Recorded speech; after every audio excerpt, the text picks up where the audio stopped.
Il y a un peu plus d'un an, quelques jours après la chute de Bachar el-Assad, le monde découvrait l'ampleur du trafic de Captagon en Syrie et son importance pour le régime.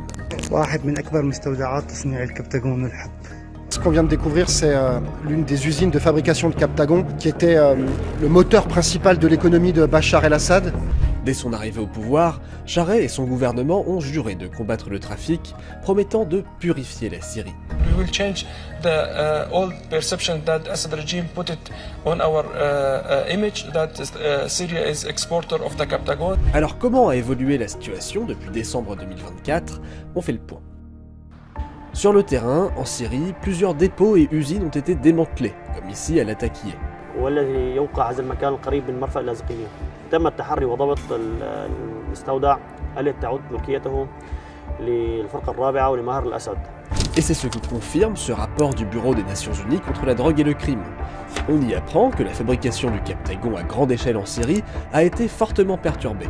Le trafic ne bénéficie plus du soutien des autorités, qui ont notamment déjà démantelé 15 laboratoires industriels et 13 installations de stockage. Le rapport souligne aussi une nouvelle dynamique de coopération entre les différents États de la région, permettant une lutte plus efficace et des saisies records. Au Liban, depuis décembre 2024, 78 millions de pilules ont ainsi été saisies, soit plus que les 2 années précédentes réunies. Autrement dit, la lutte contre le trafic est plus efficace et les infrastructures en Syrie, qui en étaient le principal pays producteur, ont commencé à être démantelées.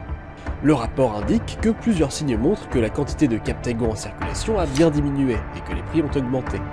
Pour autant, le trafic n'a pas cessé.